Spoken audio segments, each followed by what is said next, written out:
Welcome, stranger. What is up, everyone? It is your boy Thriller here, and we are here for a video you may not know about me. And there's a video that I've always kind of wanted to do. This is the Resident Evil rankings. I hope I did the voice really good for you guys. But I am a massive Resident Evil fan. Now, you may ask yourself, what games have you played then? Well, I'm a fan from kind of a different perspective. I love watching people play these games. And don't get me wrong, there are some games I want to play. And now, here's the thing, right? I don't play the Resident Evil series not because I'm scared. I just feel like I wouldn't be that good. Like I played two demos of both RE2 remake and RE4's remake, and I wasn't necessarily scared. I was just bad at controlling my character and not understanding controls. So, also, just so you know, I've never played the games. I just played the demos. So there's that.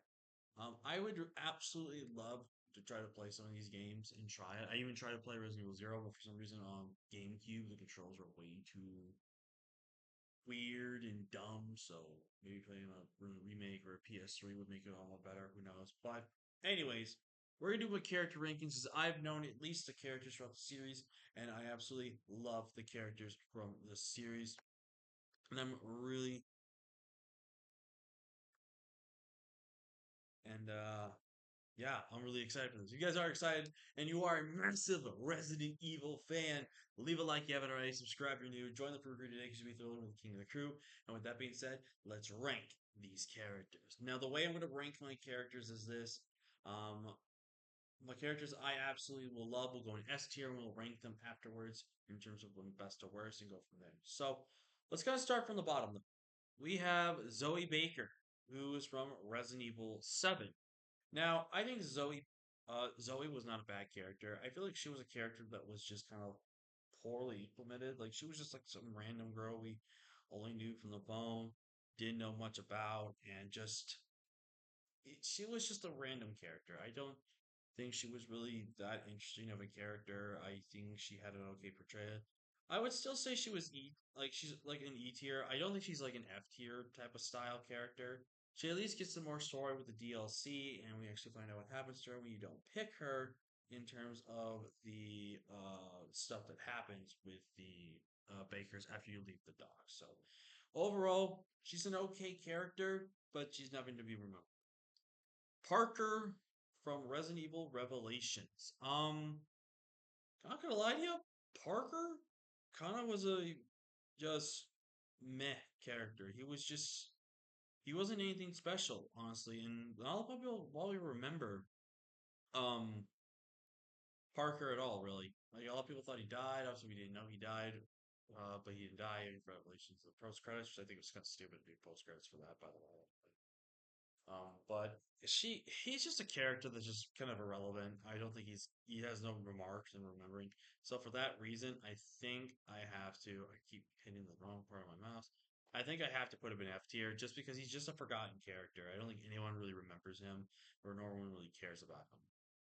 Up next is Nora Burton, who is the daughter of Barry Burton. Now, this was an interesting character to be thrown into the game, and it was the game from Resident Evil Revelations 2. Now, I didn't really hate Nora. God, I can't even. Damn it, I can't say the word. Moira. There we go, Moira. Holy shit, that was a hard word to say. But she was overall, not a terrible character. She had her annoying tendencies, but she had to be that type of character. Otherwise, it didn't fit. It's a teenager that's Barry's daughter. It's like if she doesn't fit to that description, what the heck is she then, right? Like, she's just the character that I felt like was unrealized. I would love to see Moira come back in another Resident Evil game because I think she has potential. I also like the fact she technically had some slightly like DLC levels that rendered how she got to the point in Barry's story. And I overall think she's not that bad of a character. Um, let's put her. I'll put her in.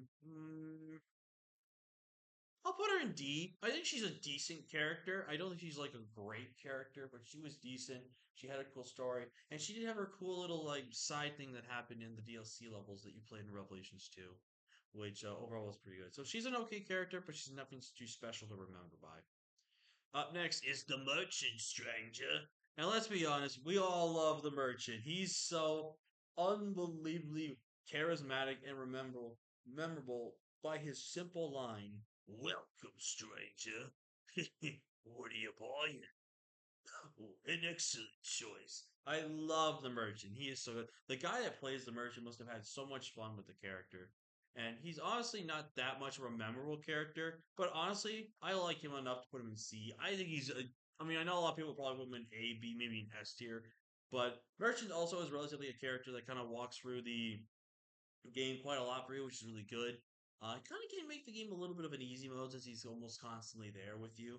But overall, I love the Merchant. His voice is just so iconic. His like stuff that he sells is also some top tier stuff. And overall, he's just a good, reliable character. He's just a memorable character you cannot forget. You could never forget the Merchant. Up next is Martin Brandon. And this character, I think a lot of people have actually shown a ton of love for Martin. Um, in the remake, oh my god, they did him so good in the remake from Resident Evil 2, which is also where he's from, by the way, and also the merchants from Resident Evil 4 and Resident Evil 4 remake. Martin, though, I think in Resident Evil 2's original, he was kind of forgotten. He just was brought once. Second time you see him, he's dead, and he's now a zombie. I think the way they did Martin's death this time around was perfect. He actually saves Leon slash Claire. He then helps them find some stuff out, radio some communication, and then as you leave the area to officially make your way to the parking garage, it's then when makes that moment to sacrifice himself because then he realizes he's about to lose control. And before he does, he wants you to escape. Now, so you come back, you have a special little dialogue during the thing to cut him, and then after you kill him, Leon and Claire give their last piece to him before they move on from his dead body. Martin, I think, is definitely a decently memorable character, especially from the Outbreak games. He makes his own sacrifice and actually shows how exactly he got to his point. So I think Martin is actually a decent enough character for D tier. Again, we'll reorganize all the characters in their tiers when they get to it. But overall, I think Martin was a really cool character. I think he's one of the most like underrated or unappreciated characters in the Resident Evil franchise. But he's not like memorable enough to be where he's got to be like up here. I think from seeing above, we're looking at some of the best characters in the game. Up next, we have Luis Serra.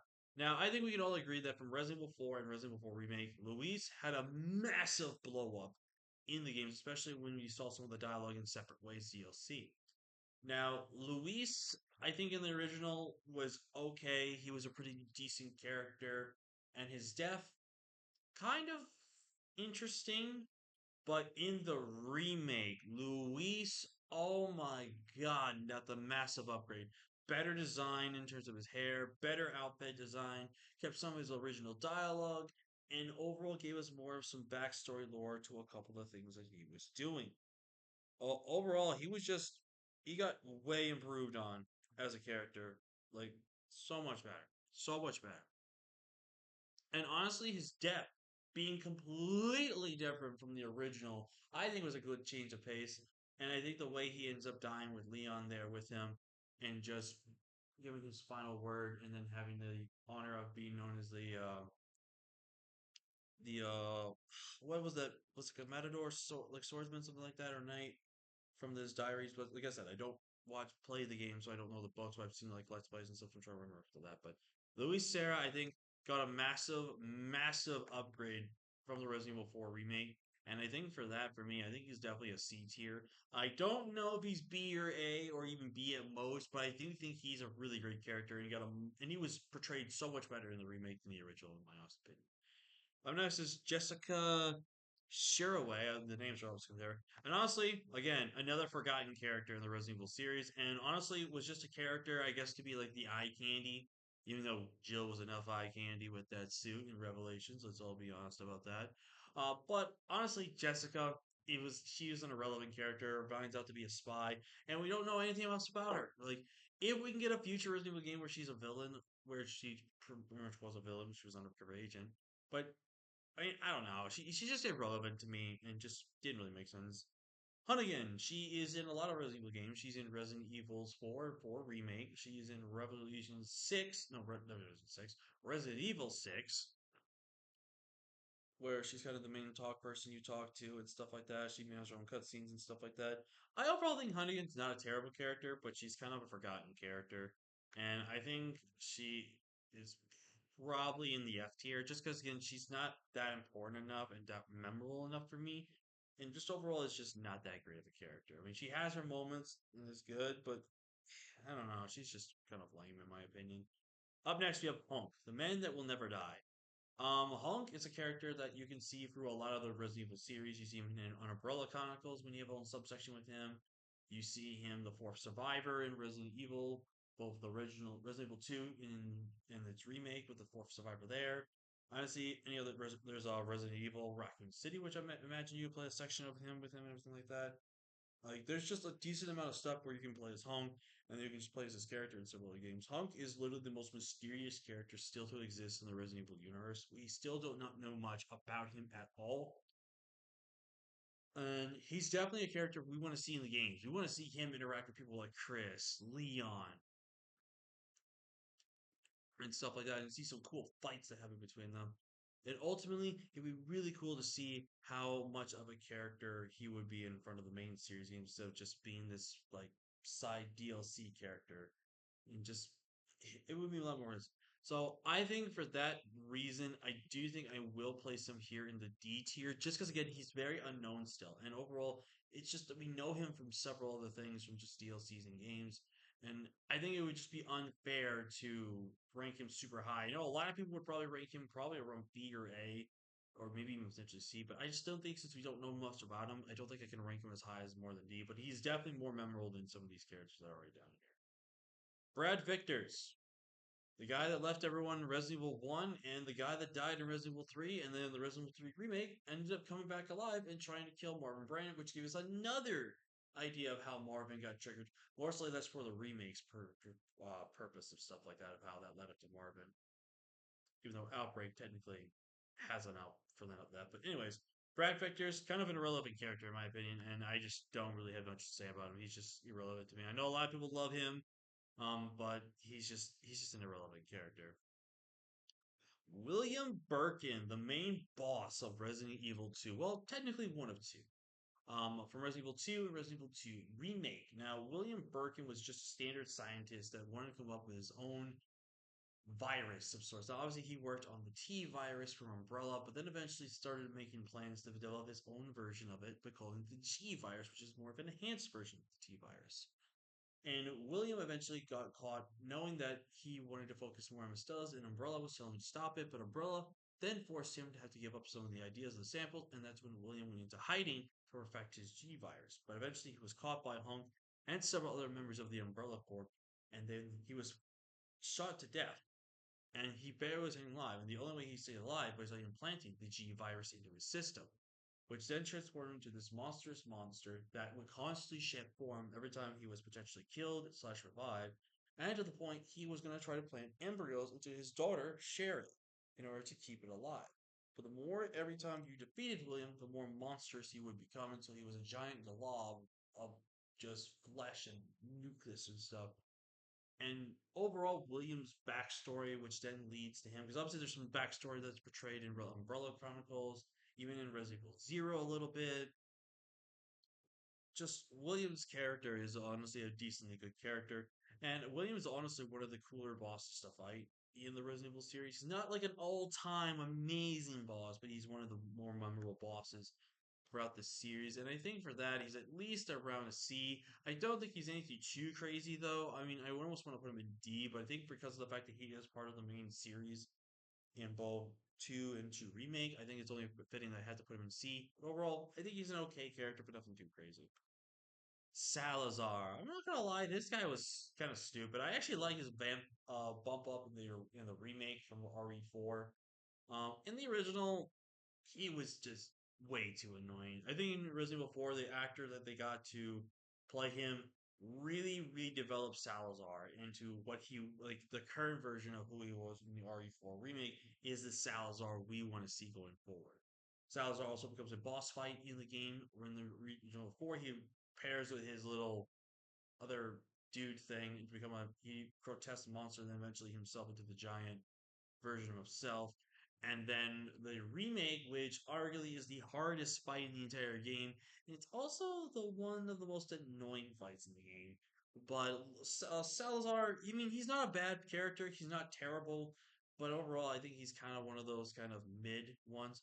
But I think for me, I think I'm actually put him in E. I don't think he's that great of a character. I like him more in the remake, but the original obviously has to be something we had taken into consideration. And just overall, he's just not that great of a character. I don't like him, but I can respect the fact that he's done better in the remake. So I have to not even put him in. I don't think putting him in F is that fair. Nikolai from Resident Evil 3 and Resident Evil 3 remake, and even from the uh, oh god, Outbreak Raccoon City game, not Outbreak, Operation Raccoon City. There we go. I like Nikolai. Nikolai was honestly a really cool antagonist. He was a really cool villain. It was kind of one of those slight undercover agents slash undercover villains and stuff like that. That was still working for Umbrella that was getting paid, but there's also some side people he was paid just because again he was going to do some stuff for them. And he was overall one of the best antagonists in the entire series. I think he's overall a great character. The guy that plays him does so good job with the delivery of his lines, and just overall, he's just a perfect villain. He's one of the perfect villains in the series, and I really, really like him. I think I'm going to put him up in here in the C tier. I really respect Nikolai Ians as a character, not as an antagonist, but I think he's overall a really solid character. I know everyone's been like, "Wow, we're not going to get any S or A or Bs," but don't worry, we're getting through all mostly of the bad characters. We're going to eventually get up there. Marguerite Baker, I'm going to be honest with you, don't really care for her. Same with her son Lucas. They're still relevant characters in my opinion. Obviously, they come from Resident Evil 7, which is arguably probably in everyone's top five, at least top 10 favorite Resident Evil games. And I don't know. I mean, Lucas, you don't even kill in the original game. You have to kill him in the DLC, which I think is a buzzkill. I think if the Bakers are the main bosses that you're going to be fighting, they should be the main enemies that you beat in the main series. So I don't really like that. And Lucas, I mean, his boss fight is also a freaking joke. It's literally just fighting like a William Birkin style thing. And Marguerite's definitely a challenging one because she's long and grueling to deal with. But overall, she's just a relevant character for me. Lisa Trevor from Resident Evil 1 Remake. Not Resident Evil 1, Resident Evil 1 Remake. She was a character technically added into the Resident Evil 1 Remake. And I think a lot of people mixed on why this was a random boss that was in front of the game, but then when you can actually follow up some of the story and some of the writing about Lisa Trevor, you realize the tragic backstory of her, that her and her mother were just experimented on constantly and just trying to devastate her. All she wanted to do was be with her mom, but she was separated and she was just constantly hunted down. It just ended up being one of the most tragic stories of a backstory for a character. And if you also look at it when it comes to this boss fight, she was the one boss you never killed. Technically, only one person, and it's a non-canon event type of thing, but there was only one person that killed Lisa Trevor, and that was Albert Wesker, but in its own side story in the Umbrella Chronicles. Not counting that, no one has ever killed Lisa Trevor. She was the boss that killed herself. After doing something that was also a simple fight. She's also one of the easiest boss fights in the entire game because all you got to do is literally just push the coordinator, and then it reveals from other skull, and that's it. The boss fight's over. So I would say, because I had to factor in boss fights, because boss fights are an important thing about a character as well, especially if you're fighting them. Um, I wanted to put her in C. I think C is a fair replacement for her because even though her boss fight is very lackluster, I think just knowing the backstory of her and the fact that how much of character she was incorporated and how much of an actual effort they went to put in the backstory for her, I think she's worthy of at least being up there in like the more of the like valued characters and type of stuff like that. Krauser. Now this was one character that I bet a lot of us probably don't know besides Resident Evil 4 and Resident Evil 4 Remake, but he was in the Dark Side Chronicles, one of the spin off games that combined several Resident Evil stories into one multi adventure online shooter. And Krauser made his debut in that game, surprisingly enough. He technically made his debut in Resident Evil 4, but I don't remember when the Dark Side Chronicles came out. I think Dark Side Chronicles came out before Resident Evil 4, so technically speaking, Krauser was debuted in a side game before he was on a main game, which that would then explain how people know about Krauser and even some of the stuff Krauser was talking about in both the original and in the remake. I think Krauser is one of the most like unspoken or one of the untouched characters we never got to know about. We never knew how Krauser started up with working with the army and stuff like that. We never knew exactly why he joined this group with the Los Luminados. We did not know why he became the what he did and made himself infected with the Plagas in order to become a superhuman and near the end of his boss fight. I I think there's so much missed opportunity. Like, did he ended up meeting Wesker, which was a small side thing that happened in Dark Side Chronicles? And also, if you played as Krauser, you can actually hear his inner thoughts talking throughout the entirety of the story.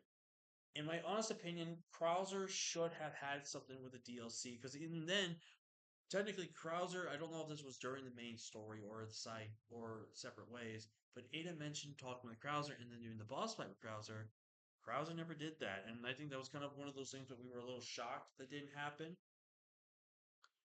But overall, Krauser though, in terms of a character, I like him. He's really cool. I feel like again he's underutilized, and he's overall just a solid character. He's a great boss fight because he brings such good challenge. I love the knife section in RE4 remakes, done a lot better, like the actual proper knife fight. And the remake is just push push button, spam this button. Like I like the fact it was a proper knife fight, and I think the boss fight was done so much better because the time limit for this boss fight was stupid for the original RE4. I think that was the stupidest boss fight ever because you get limited time to kill him and then limited time to get to where you had to get to when you needed to. I think the remake did the boss fight so much more, way better. It was done just fabulously. I absolutely loved it. And I think for that, the fact that he has a better boss fight and we have a little bit more better kind of story slash stuff like that. I think he's worth at least putting in C tier. I think he's a really great character. And again, I wish we could have learned some more. We could have had some backstory. Who knows? Maybe some other potential remakes or even some more side games we can see more of Krauser. But who knows? Time will only tell in the Resident Evil fandom. Up next, we've got Excella, and she was in RE5. She was irrelevant. We've got the daughters of Lady D. They're kind of irrelevant. No one really cares. And that Birkin, honestly, an irrelevant character. Shiva. Okay, so now we can go back to some of the characters that we'll talk about here. We have Shiva Alomar. I think it's Alomar. I think that's what her name is. And I think there's some untapped potential with Shiva. Now, obviously, Shiva was only introduced in one Resident Evil game, which is Resident Evil 5. And everyone knows the story behind Resident Evil 5. There was constant racist remarks, there was constant like hate remarks about this and just blank blank blank. And I overall think Resident Evil 5, in terms of graphics, looks fantastic. It's an amazingly looking graphic game. In terms of how it plays and handles, is a give or take, and also the fact that this game does rely on pretty much being a co-op aspect of the game, as your AI is trash in this. But Sheva, in terms of being a character, she was kind of a mix. I think in the series, I think she has the fans she does, and also people that hate her. I don't think she's that bad of a character. I think if the remake comes out and we get maybe some more like a better like a good design, maybe some new lines of dialogue in a Resident Evil 5 remake potentially. I would love to see what they do with Sheva. And I think Sheva was having some missed opportunities in being some other games that I felt like she should have maybe been in. But who knows? Maybe time will tell. As for right now, in terms of what we limitedly know about her, in terms of what she's done, I think she's at least worthy of a D. I don't think she's anything higher. She might be an E because she is somewhat of an irrelevant character because she doesn't get remembered a lot. But in terms of what she went through in 5, I think it's worth enough. She went toe to toe with Jill. Not a lot of people can say they go toe to toe with Jill in that boss fight. So I think she's at least worthy of a D, but she's not worth anything higher than. Up next is Sherry Birkin. Now, obviously, Sherry Birkin is debuted in Resident Evil 2, but she wasn't a playable character. She had like one mission that you can do, but that was it. She became an official playable character in Resident Evil 6, which she made her proper debut as a playable character. Now, I think Sherry in Resident Evil 6, her character was done perfectly. The fact that she actually had memories, she got to actually meet up with Leon. She actually had her own purpose. She had her own rights. She had her own stand on things. Was honestly great, and I love Sherry. Now, I don't love Sherry as much. I'm going to put her as super high, but I love her enough that he is a relatively good character. And I think definitely deserves to have a lot of more moments. And I felt like that there's been so much missed chances for her to be in some games. Like I would love to see her in some more of the future games or somewhere like added into some games, but just she's not utilized. And I feel like there's just missed opportunities with her. And with that being said, I have to make a fair ranking for this based off the fact she is only in one game. And I think it has to be D, unfortunately. I would like to put her in C, but it's just not enough merit for her to be in C. I think D is a fair placement for her, just because, again, she is a character you can play as and have some good enjoyment with. But unfortunately, it's Resident Evil 6, which is not great. But she's overall still a great character, and it's nice to know some backstory and know that she actually accepted the fact that her body grew and to be able to heal itself from everything that's going for, and we actually kind of knew the story behind her, Jake. So overall, she's a good character, but I can't just rate her any higher than what she is. Rosemary Winters. Now, primarily, we're going off of the Rose DLC, which is not good enough for this, but it is interesting though that we did get to see Rose grow up at the end of Resident Evil 8 Village, or Resident Evil 8 essentially. It's very interesting to see how Rose we got to see her as at least a kid when she grew up, and the fact that she states that she has developed powers and stuff like that, and we always wondered exactly why. Then we got the DLC, and eventually it came to that she wanted to get rid of these powers, and eventually she traveled inside, like kind of this mental mysate mind, and essentially went back to the village and focused in the primary areas, which was like the castle, the dollhouse, and eventually like some like crystal mines, and eventually into a Winterfield boss fight battle area.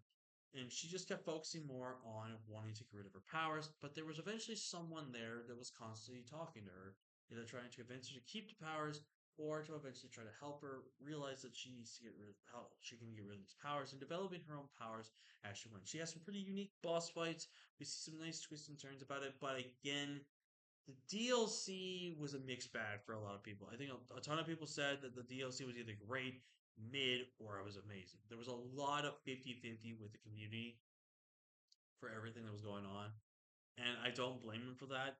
And the DLC was only like a few hours long. It wasn't like crazy, but again, it's only a few hours long. But I did think the DLC got a lot harder in some aspects of it. That was more difficult than it should have been. I think it was a lot more challenging for a lot of players to do in some aspects, like the whole stopping the Mamiya dolls from doing anything, and then like trying to escape the room when it starts melting, and the Mia dolls are chasing you. Like I overall think that was just too challenging of an area for that moment, and I think it didn't do her justice. So unfortunately, I will have to put her in E. I'm not going to put her in F because she's still a decently rememberable character, and I do like her design. I hope in Resident Evil 9 we get to see more of Rosemary, and hopefully she gets a massive blow up to become a more better Resident Evil character. Up next, Rebecca Chambers from Resident Evil 1 as just a kind of side character, but also as you can play in the Umbrella Chronicles. But primarily her main role in Resident Evil Zero, where she is the main character of the series. Which also, if I'm looking correctly, I don't see Billy Cohen, which fake list here. Billy Cohen would honestly be in my B tier. He's an underrated character, was from the same game series. And I would love a remake with Billy in it in Resident Evil Zero, or Billy to come back in the Resident Evil 9 or some other game somehow and be introduced that way. But anyways, let's talk about Rebecca. Rebecca, I'm gonna be honest with you guys, I didn't care for Rebecca all too much. I don't think she's that good of a character. But I know a lot of people say it's her favorite, top fives, and at least top tens. For me, I would say Rebecca's out of my top 10. And I just generally don't really see how good she is. I do like her moments in Resident Evil Zero, especially near the ending, how confident she was that she even took off the chains of Billy and put it around her for dog tags and stuff like that. I overall just think she's a character that could like massively blow up with a Resident Evil Zero remake, and I think I would like her a lot more. I also think her voice was slightly not the best fit for her, but again, it's give or take on how you view the voice. But Overall, I do think she is a decent enough character, and I think I would be at least respectful to put her in D. I personally would probably put her in E, but I think for the fans, and I also think just because she did have a big main role in developing with how the T virus was in from Resident Evil Zero, I think it's fair enough to put her in D. Now, real quick, Mia Winters, irrelevant character. We're gonna put her there. I just want to get her out. Now, let's go ahead and get all of these other F tier characters kind of out of the way because the Duke. We'll put the Duke in E. I think he's actually okay. Um, we'll put you here, and we'll put you here. Okay, I think that's all the D. That's all the F characters. And honestly, we don't need to really rank these at all. We might rank these and D and up with these, but we're not gonna rank those. So next character we're gonna talk about is arguably one of the most underrated characters in my entire opinion. Coming from Resident Evil 6, it's Piers Nivens. Now, I see people nowhere putting Piers in their top 10, let alone ranking him as high as they should. I think Piers is one of the most underappreciated characters in the entire franchise, along with Billy. And here's why. Piers Nivens, yes, he kind of started off annoying, but think about it. He was the only one that can stand toe to toe with Chris besides anyone else. Knew Chris inside and out, and was the one person to get Chris back to who he was when he had the slight amnesia and stuff like that. Piers also near the end of the game was baffled that Chris would want him to take his place, but Chris trusted him and believed in him enough to do it. Then when Chris unfortunately was forced to rip off his arm and give it up, he knew that he would have died from lack of blood and injecting himself with the virus, which I think was the C virus if I remember correctly, and it developed the electricity muted arm, and then realized that there was no place for him to be cured. There was no way he could have survived having this thing in his arm, and he eventually knew that this time was up and gave himself up to save Chris and sacrificed his life near the end and ended up dying in the game that he even debuted with. Again, I think he's one of the most underrated characters out there. I don't see it. I don't know why no one shows so much love for Piers. I love Piers. He's honestly one of my favorite characters, and he's in my top 10. So for that reason, I'm putting B. I know that's an extreme hot take.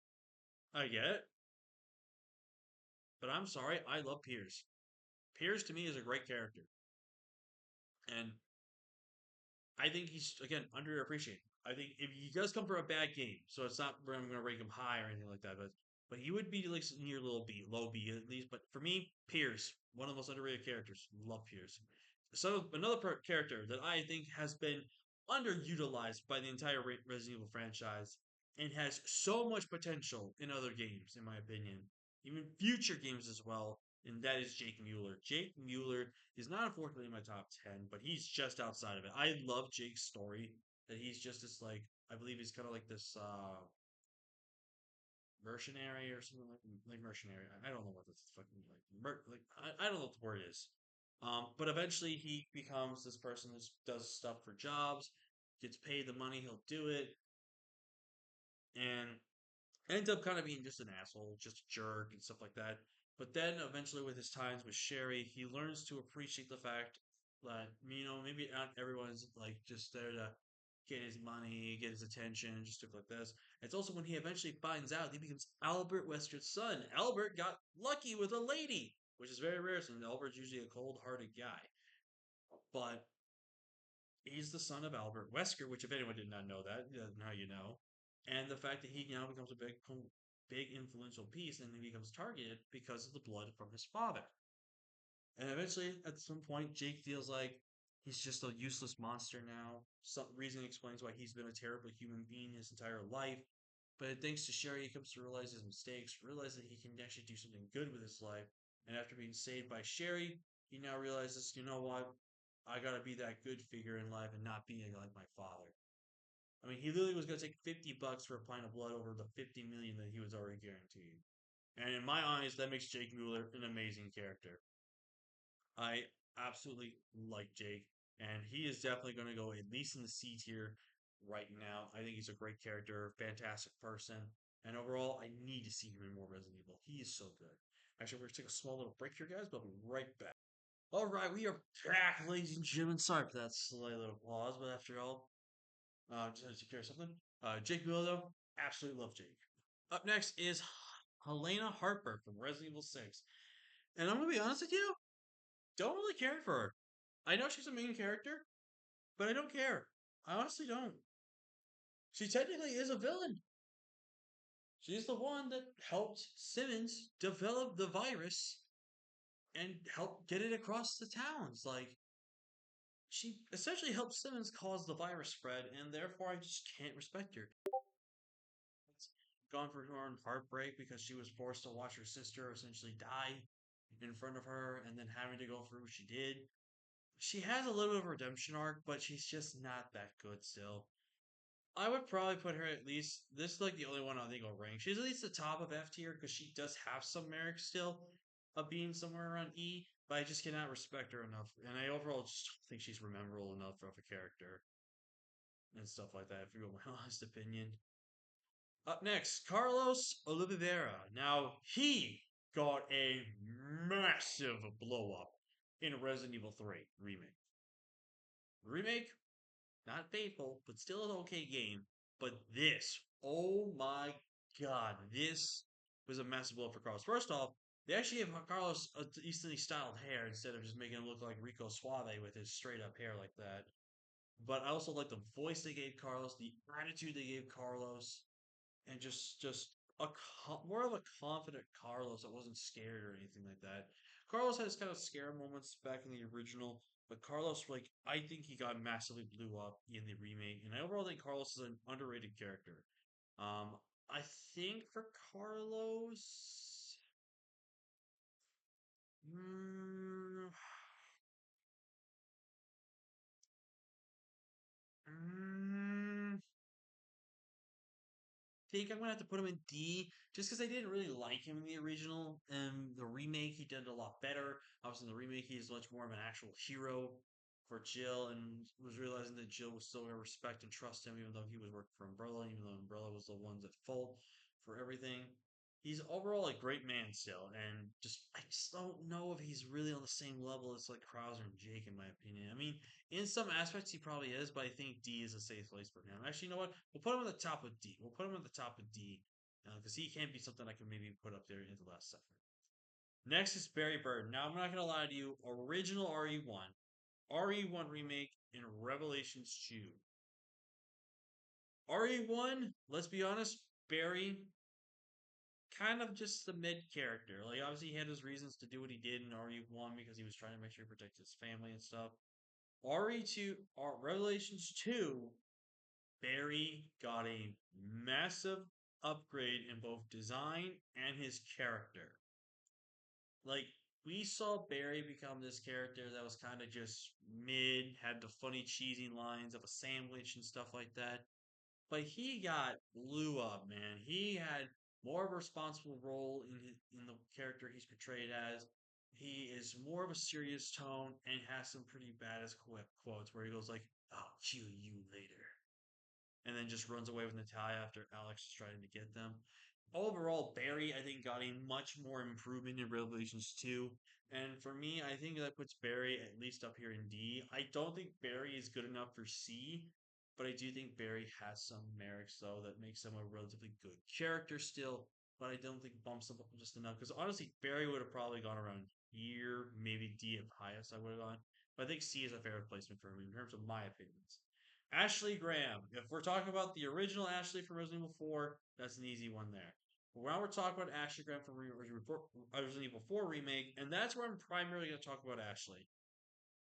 If you talk about massive development of a character in terms of her attitude, how she looks, her design, her just overall like way you control with her, oh my god, so much better than what she was in the original.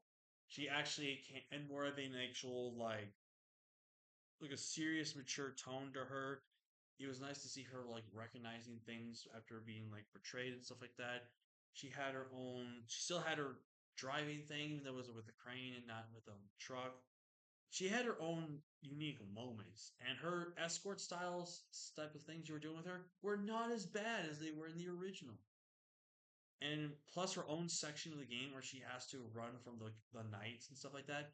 is a lot more scarier and a lot more of like an actual like this is a good set piece for her, and it makes it like the thrilling, like the music with the scare and everything to get Leon out of the cage. Oh my god, it was a scary moment. She just got so much better of a blow up in the remake, and for that, I'm actually gonna put Ashley up.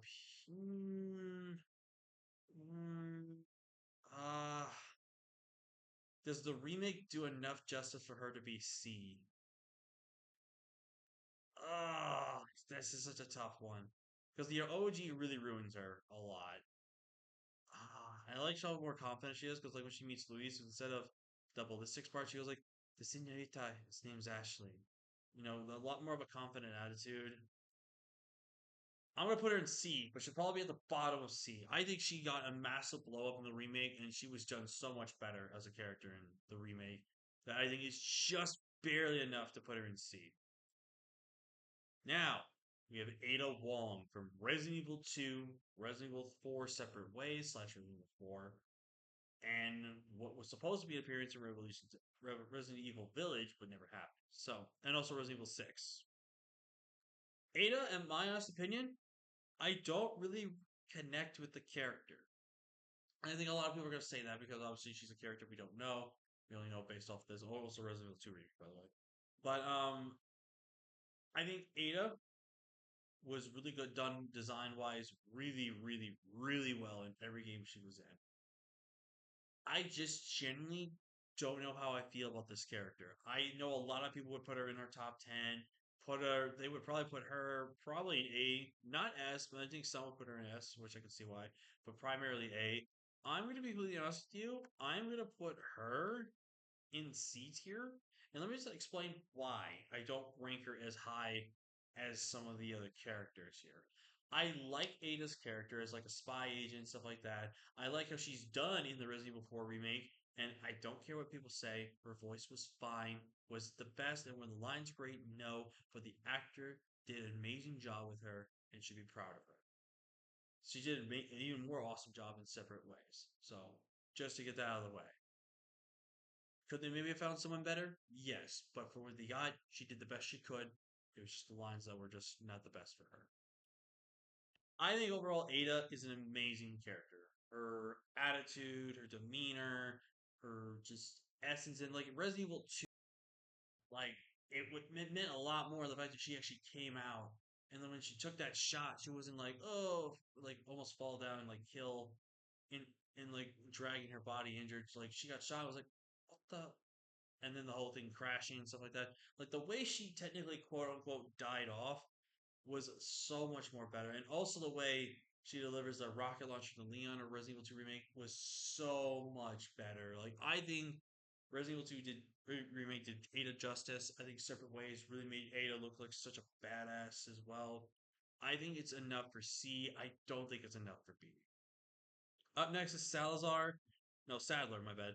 And for a villain in the original, I would have probably put him in D. I think he was a boring villain. Didn't have much personality to him. I do think the remake made him good enough to where I will put him in E. I think Salazar is one of the most unique bosses and slash characters, as he was focused on spreading this parasite to control people and to manipulate and mind control them with having access of the parasite, the amber, and then just trying to find somebody to manipulate through the people. And he was an interesting villain. Obviously, deserved to be in the main series. I think the remake did him a lot more better in terms of like how he's portrayed as well. Like the whole thing with the church, he's not actually there. He's just in the minds of them. Like I think the mind manipulation scenes was seen, and then like how he talked with Krauser as well. I think overall Sadler was done better in the remake, but overall for me, I don't really care for Sadler. I really don't. Up next is Nemesis from Resident Evil 3 Nemesis and Resident Evil 3 Remake. Nemesis, in terms of a monster, is the definition of terror. He is so fast, he is unbelievably strong, and can wield weapons. A lot of people will say, when it comes to a fight between Mr. X and Nemesis, Nemesis will win because he can master using weapons, where Mr. X would literally just use his combat and his strength. In some clips, I believe it shows that Mr. X wins, I think. But in my honest opinion, You don't know. We need to really see a proper like stats and battles and stuff like that. But in my opinion, Nemesis, if Resident Evil 3 remakes of Nemesis honestly downgrades him for me because like the pseudo first half when he's obviously standing, then after the whole train segment thing, he then becomes the monster wolf thing, dog. It really hurts him. I think in the remake, he is done so much better. And I like he talks a bit more in the original, where in the remake he barely mentions stars. I do think his boss fight is a lot more cooler and action packed and has a little more of a cooler way of ending him than the original. But I think overall the original did Nemesis a lot more better. And Nemesis, in my opinion, got downgraded in the remake. I think I'm gonna put him in C though. I think Nemesis is still a very good valued is a good valued monster slash character of the franchise that he is still worthy of the PC, but the remake really drags him down for me, honestly. I do like the intro though, where he's actually in that trench coat and he's chasing you type of thing. I actually like the fact that they changed that up a lot more for him in the intro. So overall a lot more better of an intro for him, but just an ending not as much. And speaking of, we've got Mr. X here, and I'm gonna quickly just put this guy up here, probably in A tier. Just I would think he would just barely be out of S tier for me, but the reason why he's A tier, in the original, he was already a terrifying menace. He had his own custom theme when you met him, and he just had that slow walk, and it was just menacing, just terrifying. How do you amp him up in a remake? You make him 10 times scarier. He randomly just shows up and lifts the helicopter and starts chasing after you. He's a lot more faster. He has a lot more louder footsteps. And then they kept trying to trick us in one of the it's either the Claire A or Claire B scenarios, or essentially whoever has to deal with Mr. X, where they're in an area, they check a camera, and then Mr. X is going there and he smashes it. He does that in the police station, and when you do that, instant Mr. X. You have instantly have him now in your game in the B scenario. So he's a lot more challenging in the B sections, which is really interesting. But I overall think Mr. X was done so well in terms of remake, and I think even in the original he was very well done. I like he was more of like that shock terror versus a terror that you were expecting. And I think he was done a lot more better in the remake because he was a little more active. And again, hearing his footsteps as you're trying to move around and then just it's just terrifying. It's just scary. And he's done so much better. And I think his design wise also was done fantastically well. And his boss fight, in my opinion, was a massive improvement. I think it was done so much better than it was in the original. Next is Lady Dimitrescu, aka Lady D. And I know a lot of people are going to get on me for this. Everyone puts her in their top 10 because of, well, everything about her. But in my honest opinion, I didn't really attract myself to Lady D in terms of a character. I didn't really think of her as like a great character. I think her, obviously the background that she was this normal woman, but eventually when she comes into this kind of like vampire like monster because of Mother Miranda and stuff like that. Now she has also daughters, so she feel like a mom now in this world type of thing. But overall, I don't know, man. It is kind of cool how she literally just clean sliced her fingers off, and she becomes like a nemesis slash Mister X thing in her castle eventually when you get to that point. It's overall really cool to see her get treated that way, and then obviously ruins her whole design figure when she comes into this mutated monster form. So, in my opinion, I know a lot of people are going to kill me in the comment sections, and I'm going to get lectures from my friends on Discord. But in my opinion, Lady D, for me, just for me personally, I don't have that much of attachment to her. I do not have that much of like how much I like her as a character. I I just I just can't resonate with her. It's just one of those characters I can't really get behind with. So I still appreciate her, and I think she's still a great character, but just not a good enough for mine in terms of rankings. Jack Baker. Now, a lot of people say he is probably the best antagonist in the entire series, and is probably one of the best boss battles in the entire series when it comes to his little hedge clipper chainsaw thing that you do, and the second proper fight you have with him. Jack comes from Resident Evil 7, obviously with Biohazard. And Jack has so many fights. This man just does not know when to die. He literally does not know when to die. I think his boss fight with his brother Jack, frick, what's his name? Was it Joe? I think it was Joe. He's the guy that you fight primarily with. I think it was Joe. I don't remember. But Jack overall has just had amazing fights that you have with him. He's just an amazing character. He's got a funny wit of dialogue, and it's really cool that when Ethan was in that state of unconsciousness with the mold, Jack revealed himself and told him about actually who he was. He explained that he was just a simple guy with a simple family that was just trying to do this and that to help this little girl, and then eventually all hell broke loose, and she became this thing that infected all of them.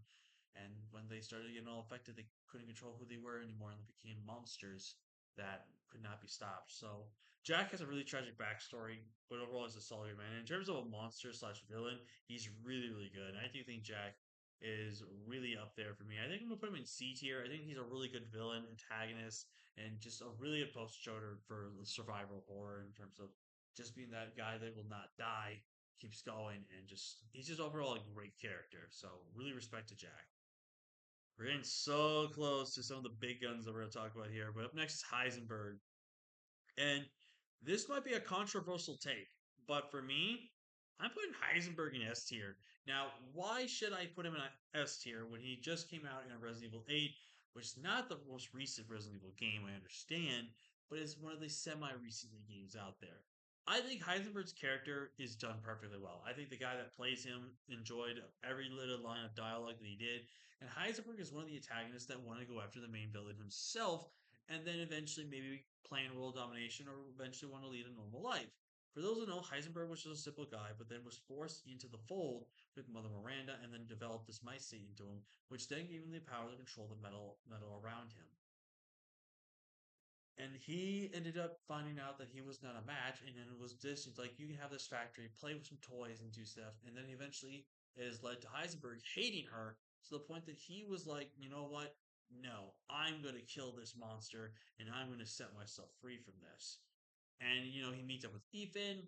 At first, he just kind of follows Mother Miranda, stay on her good side for the most part, but then eventually he starts seeing Ethan kill off every single member of the fold that Mother Miranda has had, and then he's like, you know what? You are interesting.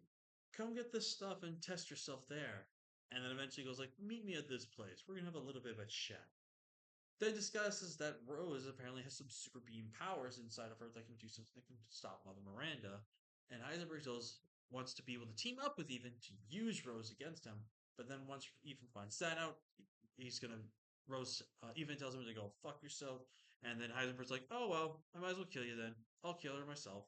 And that leads to probably one of the best boss fights, if not the best boss fight in the entire game, where he wraps himself in all machinery because these chainsaws just becomes a giant mech monster, and just you have one of the most badass fights in the entire game, and it's just a great thing. I think Heisenberg's one of the best antagonists in the entire series. I think he's such a great character, and would definitely make him my top 10 for 100%. Up next, we have Evelyn. And I'm going to be completely honest with you, Evelyn's a unique character. She comes from Resident Evil Biohazard. She's technically the main enemy slash main boss of the series. She is technically constantly in the game. She's the old Granny, which is spoilers. Which then kind of leads to the whole psychological horror thing that she does constantly with flashbacks and stuff. And its overall think though, Evelyn, even like in the Resident Evil Village DLC of like Shadow of Rose, even Evelyn is like poorly designed. I like the cameo appearance she made near the end of the original game and explains why Ethan has always felt like he can't die or has had these weird things where he survived so many things because he's infected with mold and he was technically killed.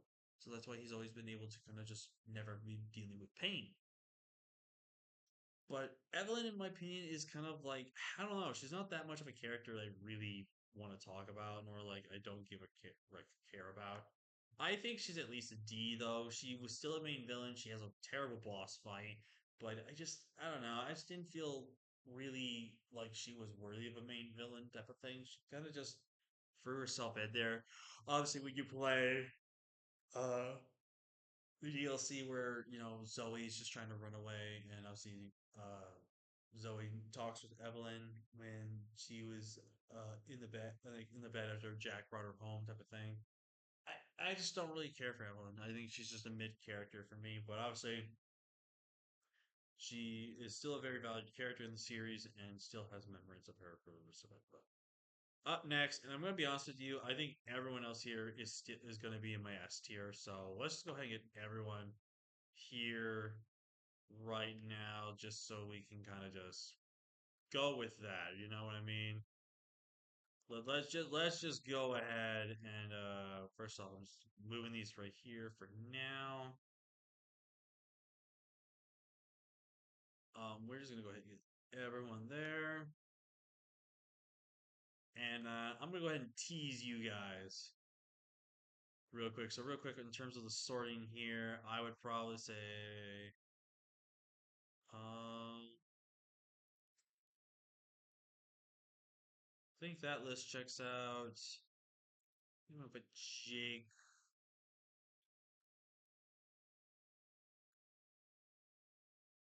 here. I think I'm gonna put Browser here. I think I like him better here. Put Luis there. Merchant. I don't say I think we'll put Merchant near the end of the list. Obviously, he's still my favorite. Ada probably right here. And I think any one of these can go anywhere, so it's fine. So now we'll talk about my top six. And everyone's curious, it would be these three. It would be this. Oh no, my top six technically. So we have our seven. This would be my eight. This is nine, and Billy is my number 10. So Billy's not on this for some reason, but Billy is my number 10 in case anyone wanted, or nine, depending on how you look at it. But let's talk about the characters.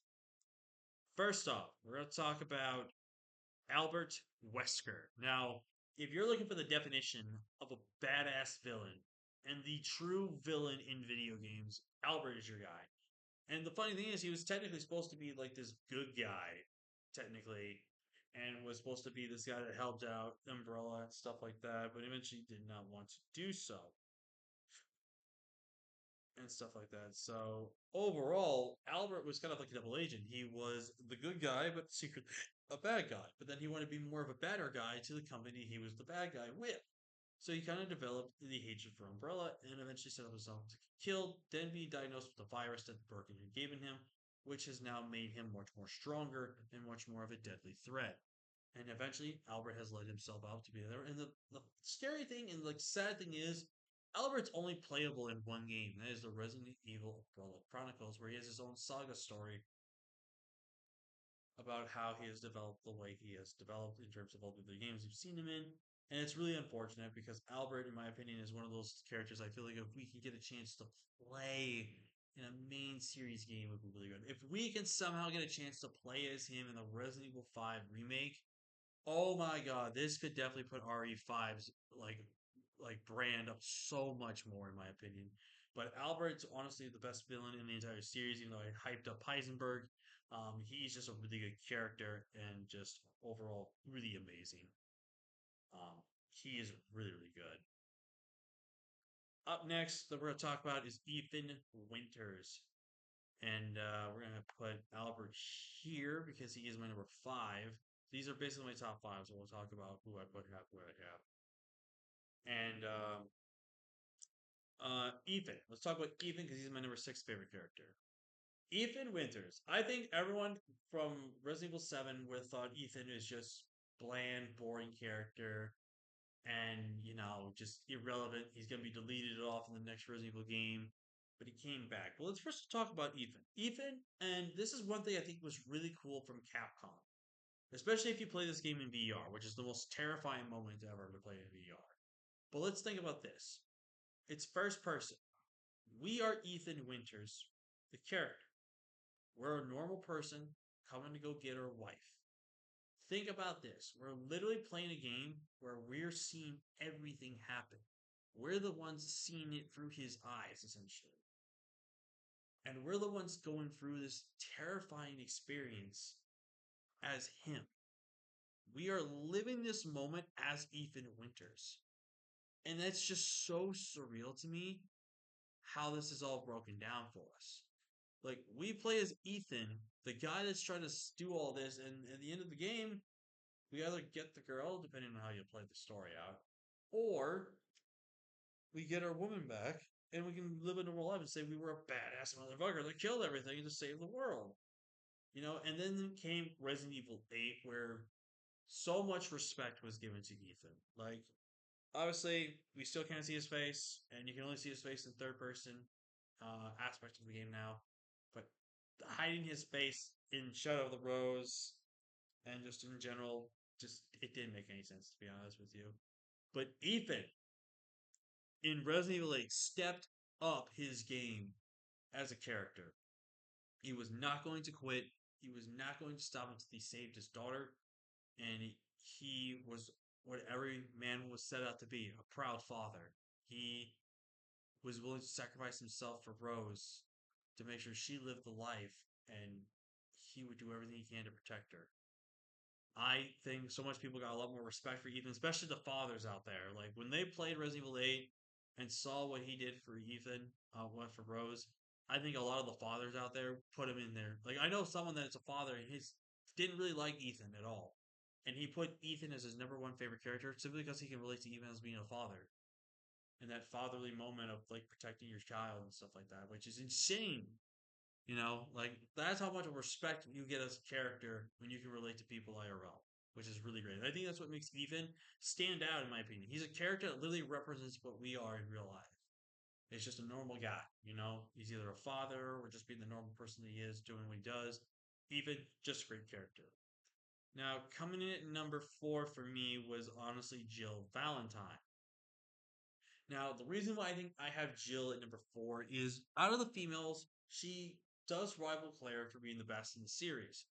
But in my honest opinion, Jill falls back just a slight bit for me just because of how kind of she started. And obviously, she started in Resident Evil 1, Resident Evil 1 Remake, Resident Evil 3 Nemesis, Resident Evil 3 Remake, and her subsection in the Resident Evil Umbrella Chronicles, and she had her own separate story from that game that she did with Chris. But Jill overall is a badass. Still is the best Stars member from next to Chris in the entirety of the series, and she was always ready to stay on her own 2 feet if she needed to. She could handle herself, take on anyone. Wasn't gonna let anyone stop her from doing what she wanted. She was just a badass.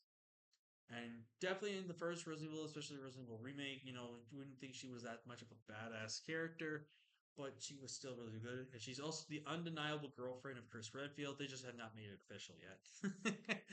But Jill's roles have just improved so much as the games have gone on with her, and she has just become more badass every time we see her.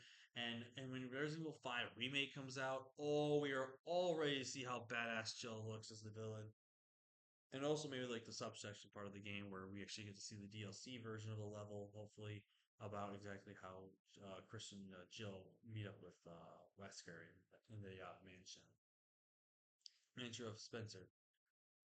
But Jill, in my opinion, she just kind of falls out for my favorite of the females just because of the fact that I think there's not a lot of like a way you resonate with her, but she's still a badass. She's still amazing, and I think she's overall a great character. Number 3 for me, and this is a shock a lot of people, is honestly Chris Redfield. Now, let me tell you why I think Chris is probably like he's my second or third favorite character. You can ask me a day, and I can never be 100%, but I think right now he's my third.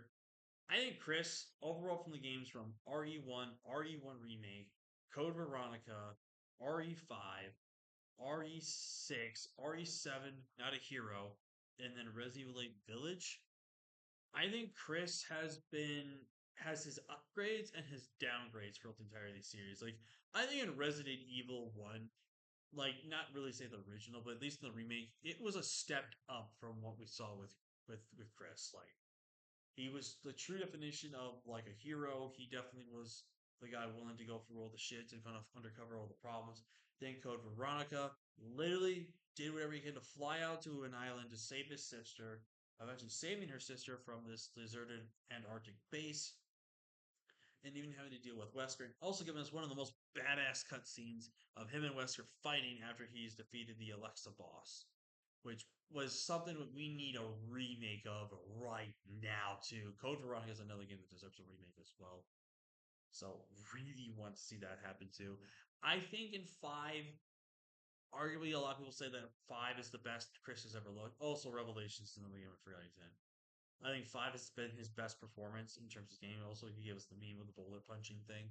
But I do think it's probably one of his best works of a game he's in.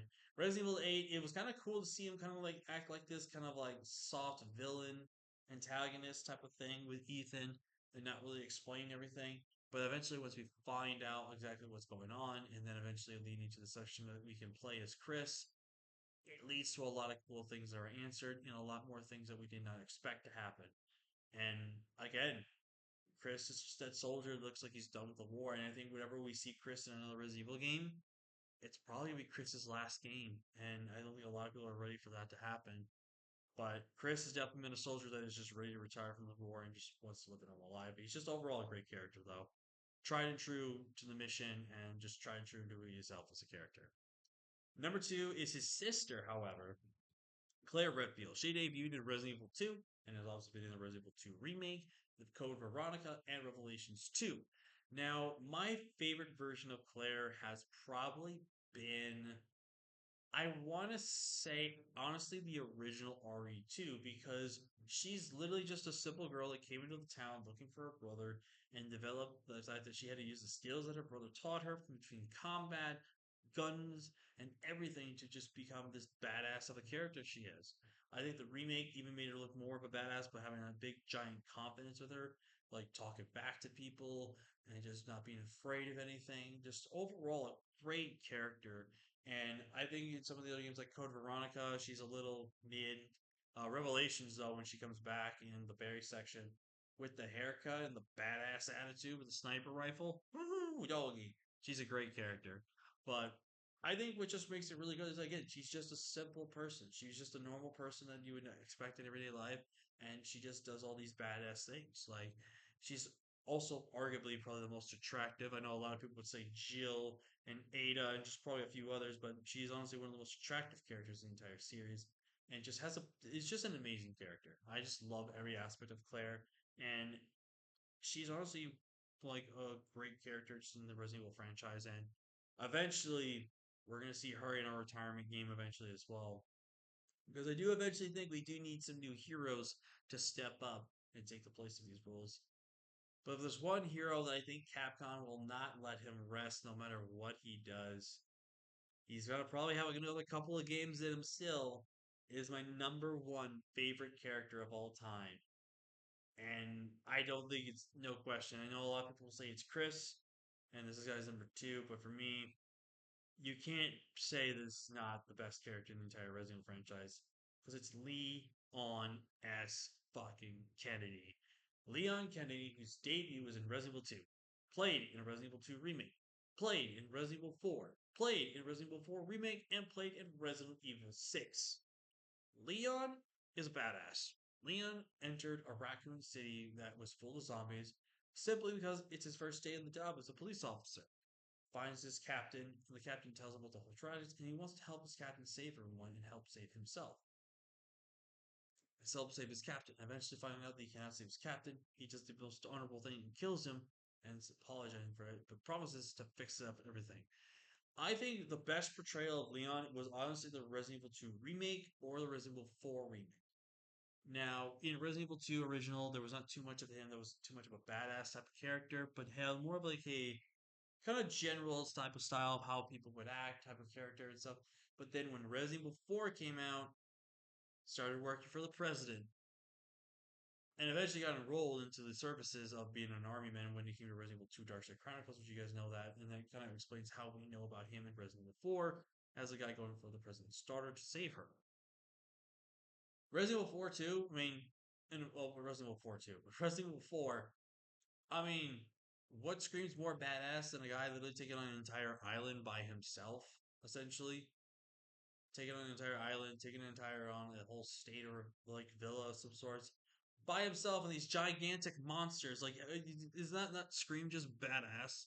He's a lot more badass in the remake of four because he's got a lot more like character, like features and stuff, and just a badass energy towards him as well. And just he's just so much more developed as every game he went through. Resident Evil 6, I think he had probably the best story to play out of it because it was more traditional of what you would expect from a Resident Evil franchise. But he still had his weak moments of the game. But overall, his design, his attitude, just him as a character was just on spot on. Like I genuinely think he becomes more of a badass every time you see him in a game. Like Resident Evil 2, middle of the road, standard. Resident Evil 4, I'm a guy that's gonna have some cheesy lines to say in this game, but it's gonna make people still like me. Resident Evil 6, okay, I'm serious now. I'm more focused and more determined. And Resident Evil 4 Remake, I've officially reached badass levels. Let's go. I love Leon to death. Leon will probably always be my favorite character in the entire series. Oh, Resident Evil 2 is also when he developed this badassery and also this like sympathy of some sorts as well in the remake. Not quite as badass as 4's original, but still a more step. But overall, Leon, love him. Freaking love him. But that is my characters, guys. Let me know if you think you disagree. Do you think any of these F tier characters were worthy of being in the E, D, C, B, or even A and S? Do you think any of these E characters do you think should have been up here? Do you think any of the D characters were slept on to be in C and some of the C's to be in A and B? But overall, again, just remember this is my personal list. This is just my thoughts and my opinions. In the comment section below, let me know who your all time favorite characters are. You can give me a top 10, a top 5, or do what you did. Share your list with me and let me see what list you have. But with that being said, thank you guys so much for watching. Like, comment, share, subscribe, and I'll see you guys in the next video. Peace.